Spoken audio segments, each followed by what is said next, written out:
Hey guys, so I wanted to go ahead and address this question I get so much as to, do we want more children? Would we do IVF again? Do we have frozen embryos? Would we consider adoption? Things like that. And so I'm gonna address that here in this video. So the answer to do we want more children is, we've always said that like 4 was our ideal number of children. And I currently have a 20-month-old and I'm pregnant with boy-girl twins. So we are going to have 3 children.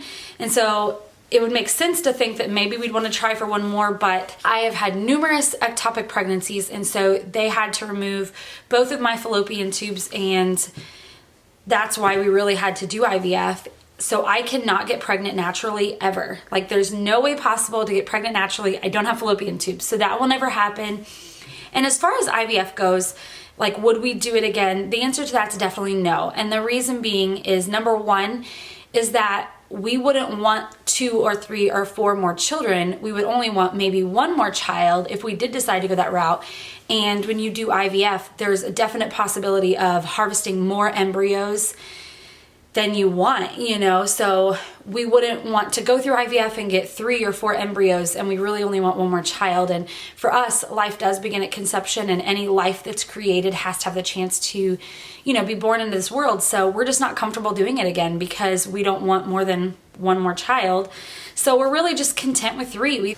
So that's why we wouldn't do it again, because we don't want to end up with these leftover embryos. We're not comfortable donating them to science. We're not comfortable throwing them away. We're not comfortable giving them to other couples. So for us, it's just a no, And another big one is just cost. We have footed the bill for all of our IVFs ourselves. Insurance didn't cover any of it, so we've paid for it out of pocket.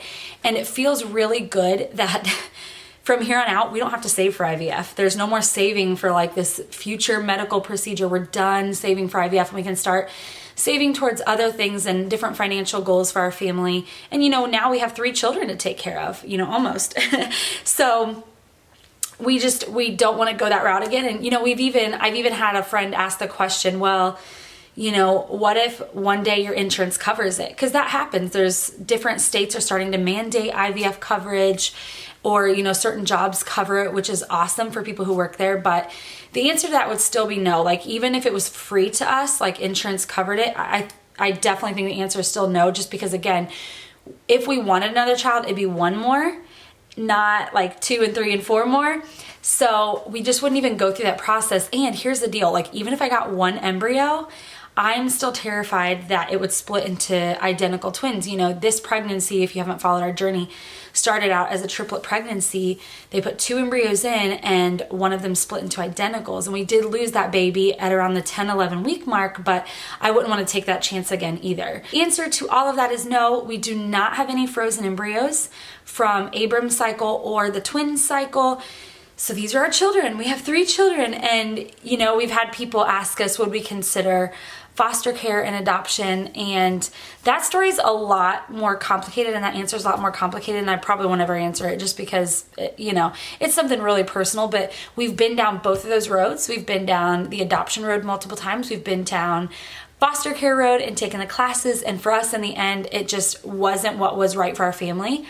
And it just never worked out, and things never went how they were supposed to. And we've just decided for our family, it's not an option, but I think it's amazing. Like I think it takes such a special person to do foster care and to take other people's children into your home while their life is in transition.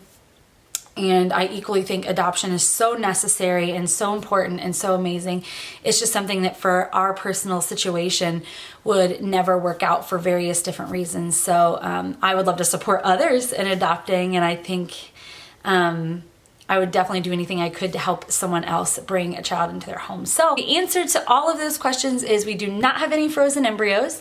We never want to do IVF again, whether it's free or not. We cannot conceive naturally no matter what we do.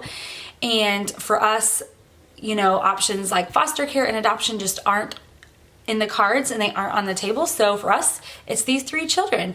We have Abram and Ezri and Silas, and we are very content with that, and we feel like our family is truly, truly complete. So I hope that answers your questions. If you have any other questions, leave them below, and I may do another Q&A soon. All right, guys, I'll talk to you later. Bye.